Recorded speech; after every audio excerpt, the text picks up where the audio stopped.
So you're thinking about buying a home, but you don't know where to start. Stay tuned. I'm going to talk about the 3 things that you need to get started on your home buying journey. Hi everyone, my name is Edgar. I'm a local realtor here in Ventura County that also works in LA County and SB County. And this video is meant for those that just want a general idea of where to start in your home buying journey. Now, the first step is always speaking with a lender, right? So if you come to me, a realtor, I'm going to refer you to a lender, but right, what's required before you speak to a lender? And that's what we're going to get into it in this video. Now, there's really 3 main things to focus on, and I'm going to break them down a bit. But income is one of them, credit is another, and assets. So let's start with income. So if you are a W-2 employee, you're going to need to show history of income, and you can show that with your W-2 pay stubs, or just W-2, not pay stubs. If you are a business owner or have been working, for your own account, you're going to have to show your tax returns. Now, sometimes if you work for a company, you may need to show your tax returns as well, but mainly your W-2 is going to have a really good reflection of your income, and if you're a business owner, that's going to be your taxes.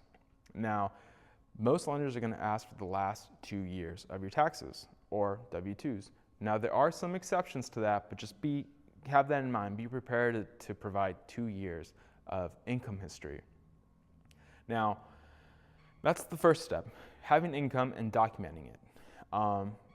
If for whatever reason, let's say that your income you feel like falls short, don't hesitate to speak to a lender. They're going to tell you what you need to be earning or what you need to show on the loan to be able to buy a property in the location that you're interested in buying. So let's say if you want to buy in Ventura and the property or the purchase price is $600 and you have X income, but for whatever reason you don't qualify, the lender's going to tell you, hey, we need to show an additional X amount of income. Do you have any co-signers, co-borrowers, like a partner, parent, anyone that's willing to go in on this loan with you that has this amount of income to help you qualify? So just because maybe you're not meeting the requirements doesn't mean that it's not possible. There's always ways to work around to make sure that you can qualify for the property you're looking for. But in terms of just documentation and history, W-2s or tax returns. Secondly, credit. Right? Credit is important, but it's not,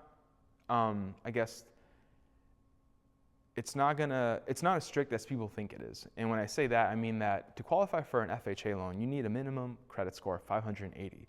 So if you're 580 and above, you should be fine, right? Obviously, the better the credit, the better the rate, the lower the monthly payment, which is what we all want, right?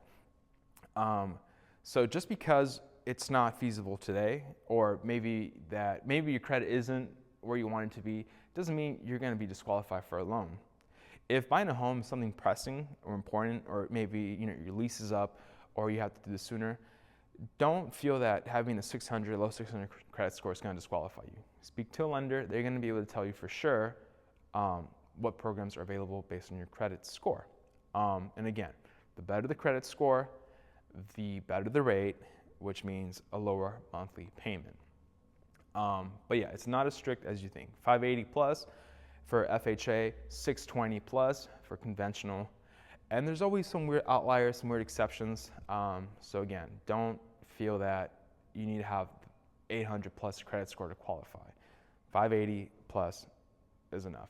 Also, when they run your credit, what they're also looking at is all your liabilities, your credit card payments, car loans, student loans, anything where you're obligated to pay back monthly. Now, this doesn't include your electric bill, phone bill, rent. So all the monthly liabilities that you have to pay, those get added up and they kind of go against your documented income, right? So it's a balance, right? How much money is free after you pay all your liabilities? So just something to note, but the main focus of this part or this video is that you need 580 plus to be able to qualify for a home. And then lastly, assets. Lenders want to see that you have minimum 2 months worth of documented assets, meaning if all the money that you're thinking about using to buy a home is in a bank statement, or in a bank account, savings account, checking account, doesn't matter. They just want to see 2 months bank statements. That just communicates to the banks that you've had those funds for a minimum 2 months. Like those are your money. No one's just giving it to you just for the purchase of a home. you're liquid, I guess. So 2 months is required. Now you can have these funds, and again, I already said checking, savings, retirement funds, 401ks. You can have these funds in stocks, bonds. You can have them in various different ways, but they just want to see 2 months history that you've had these. Now, if you're going to get a gift from someone, that's totally doable as well. And what I mean by a gift, I mean, like, for example, if a parent is going to pony up the down payment, right, or the closing costs for you to buy a home, or your employer or your partner or XYZ, there's always ways to navigate this. Now, if you're someone that has, I guess, your funds or your assets in cash, you're going to have to deposit them.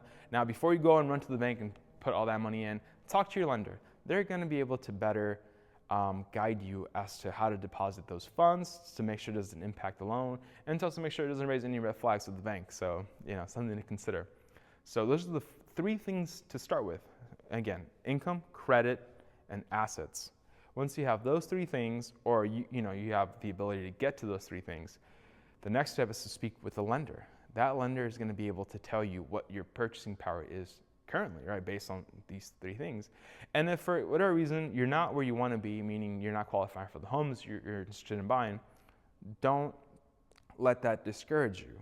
A good lender is going to be able to put a plan in place to make sure you can hit your goals, right? Whether that is bringing another co-signer or waiting 6 to 12 months to either build credit or save more money in assets, right?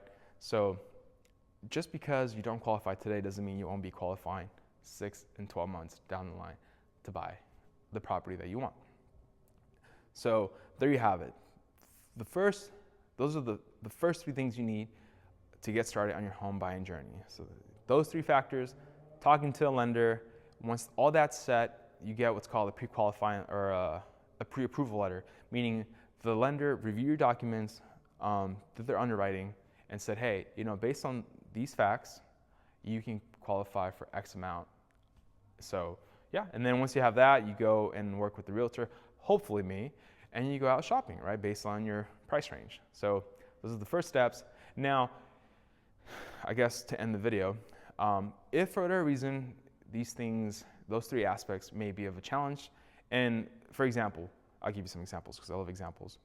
Some business owners report a lot of expenses on their taxes, right? So they're not income heavy, but they're cash flow heavy. So they deposit a lot to their bank accounts. There are other programs, they're called non-QM programs, that help people qualify who don't fit this kind of cookie cutter requirements. So if you feel like you're kind of not in this range of requirements, still don't hesitate to reach out. I'll connect you with a good lender that can help you. We help a lot of business owners. We help a lot of people that have a lot of expenses, but they're cash heavy. We help people that maybe not have all the assets currently for a down payment and closing costs. There's ways to make you a homeowner, so don't get discouraged if you're missing one of the 3 elements. And then I guess one thing that I forgot to touch on, but for assets, if you don't have assets for down payment or closing costs, that doesn't mean you won't qualify. There are loan programs out there that help with those costs, right? There are loan programs that help with down payment assistance or closing costs. Now, the trade-off there is that to qualify for those programs, typically the restrictions are a bit higher, or I guess stricter. So they probably ask for a better credit score and a few other things. Or another trade-off that you get when you get all the additional help is that your monthly mortgage is a little bit higher, right? Because now you're paying the actual mortgage itself, and then this additional loan that helped you pay the down payment or the closing costs. So just something to keep in mind. So if you have 2 out of the 3, and maybe you're missing assets, it's like, don't be discouraged. It may still work for you. It's buying a home may be more obtainable than you think.